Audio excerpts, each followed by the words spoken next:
We touched on two things. And I know Christopher had touched on the availability type of thing. Hello? Hello? Okay. Yeah. One, when you were saying, if he texts you, like, do you want to go out? You should say, check your schedule and stuff. I don't believe in all those games. If you do have your own life, I feel like it's games. If you have your own life, you're not going to be available all the time, So that's clear right there,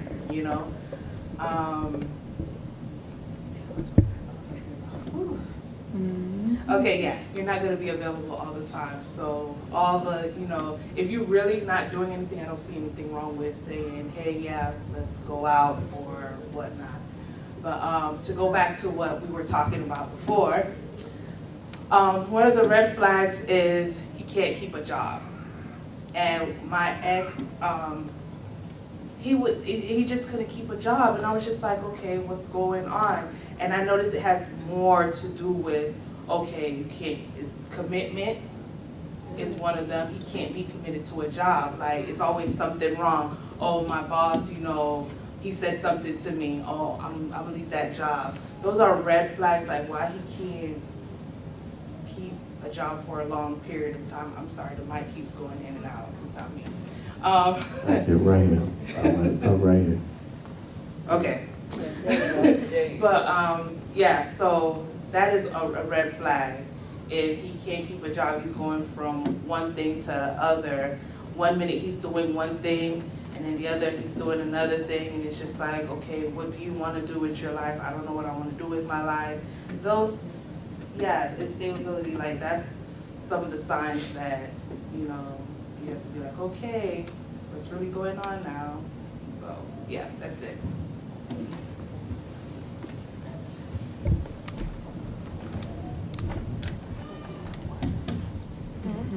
I think deal breakers could also be values and morals.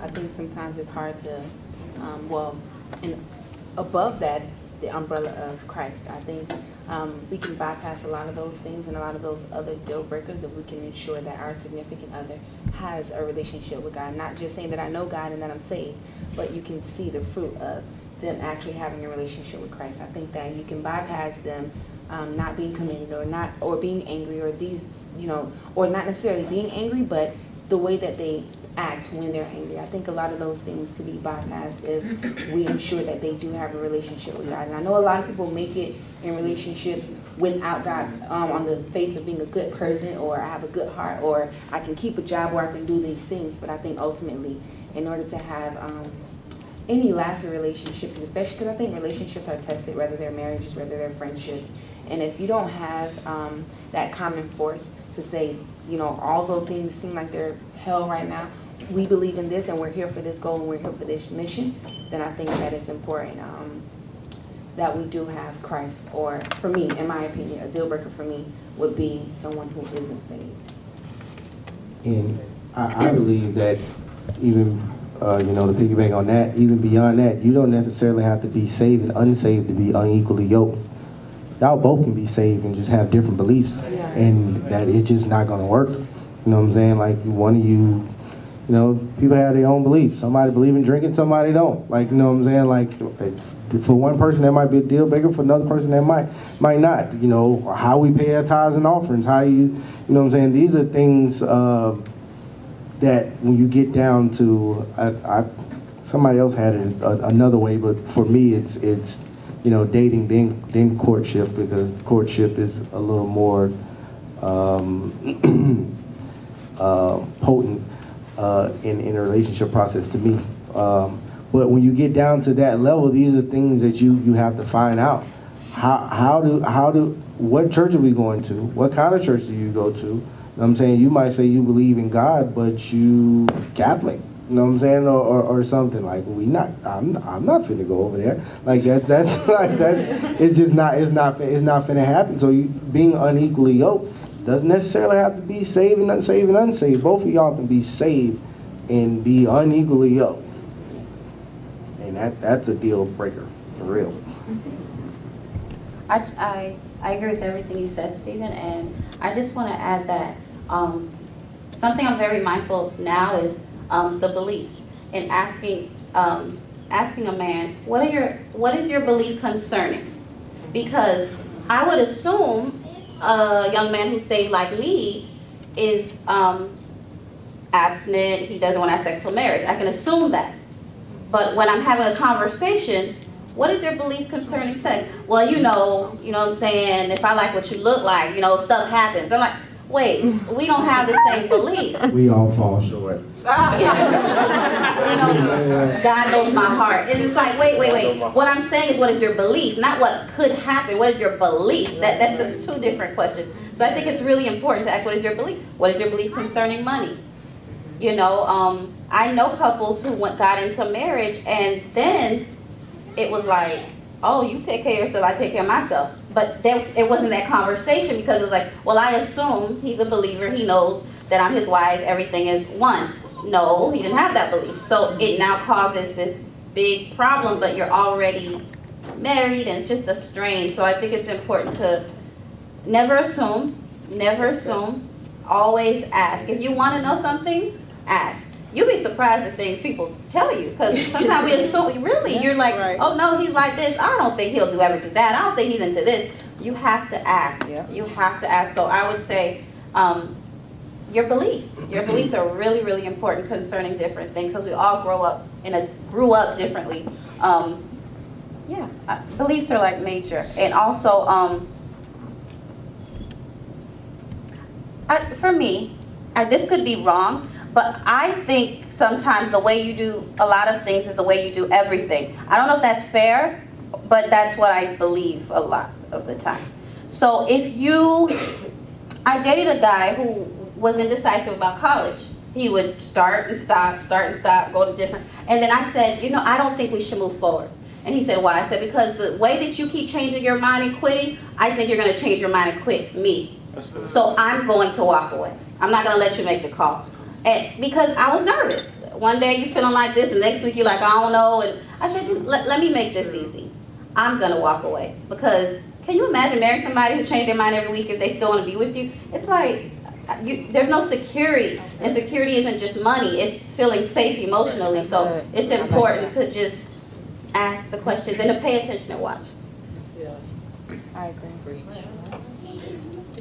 Moving on. Okay. Do looks really matter? Yes. Yes. Yes, looks matter, but looks shouldn't be your top priority. No one wants to wake up to somebody they're not attracted to. I know that's right. But I don't think it should be over the top obsessive, like, oh, I only date, 6'4", red, light skin, he needs to have such and such. Yeah, you know what I'm saying? Who's she praying for?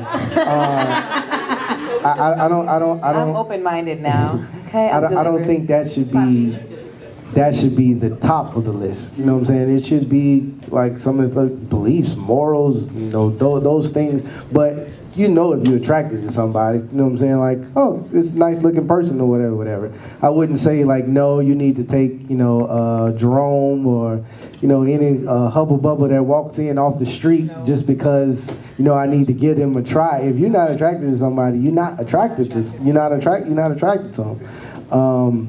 To me. Now, you have cases where people, build friendships and they might not have been attracted to each other, but their personalities are attracted. That happens too. But hey, and when that happens, that person starts looking good to you. You know what I'm saying? So the looks still do matter, because now you're attracted to that person. Like, so I wouldn't tell nobody, nope, you should just give everybody a chance, because you never know. Like, no, if I know I wouldn't be able to wake up and still be happy in the morning looking at you, like, I can't. I wouldn't tell anybody else that that's what they need. They need to do. But it's important, but not the most important thing. Y'all all right out there? Okay. So. We said looks, but for some of us, the looks only has to be in our culture. For some of us. he has to be black, or he has to be Asian, or he's not, I want to marry Jamaican, or see, we're already determining in our mind what he should look like or she should look like. So let's say you see someone that you like. I'm talking about girl, but he's not Haitian, or he's not American, or he's not black. Well, I can't even pursue because he's not. You see that? So you just limit yourself from what God is trying to do with you. So I think I said this quote already. God sent you your husband a long time ago, but because you're looking at culture, you missed out. So looks can be, it's not just in appearance, it's also in culture and, or, you know, the race card, you know what I mean? The status. He looks good, but he has a bus pass. He's not driving the Benz or the Nissan, whatever it is, so, sorry, he's not the one. The bus pass? Yeah. So that shouldn't be a. But he could get a No, car. but see, this is where ambitions I come have a in. question. This is where ambitions come in. Because you got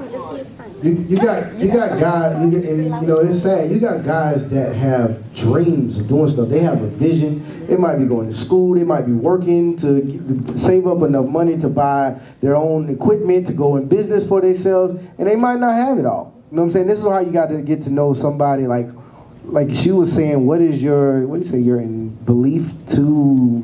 Yeah, what is your belief concerning? Concerning, like what is your belief concerning life? Where are you going in life? And you might have somebody that has the mind of entrepreneur, but right now they on a bus. A lot of millionaires, entrepreneurs, they rode the bus. They didn't have no cars. They, you know what I'm saying, they walked. They did everything, but you just look at them and like, oh no, you're not complete because you don't have such and such and such. I think like after a certain, I'm gonna go on a limb and say age.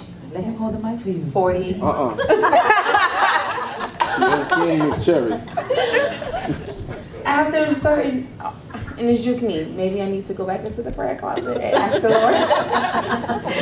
God help your daughter. But I mean, after a certain age, I think that 40 is too old to be riding the bus. I mean, if your car is if your car is in the shop or getting things taken care of, I just think that you can't be 45 saying that you have a plan, and you're 45 and you're saying that you have a plan, the same plan that you had at 25.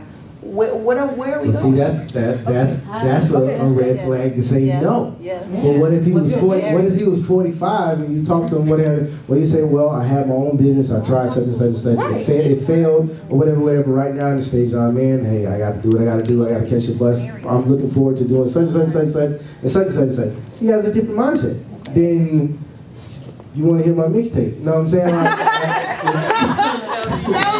You know what I'm saying? Like, I'm gonna make it. I guess it's like in the realm of like not, because I know me, I've done it before in the past where I dated potential. And I think a lot of times we can date potential and we can have that person who isn't quite 45, but they're 30 or they're 35 and they're saying that, okay, well, I'm gonna move from out of my mom's house eventually. You know, I had this plan, I was gonna do this, I'd do this.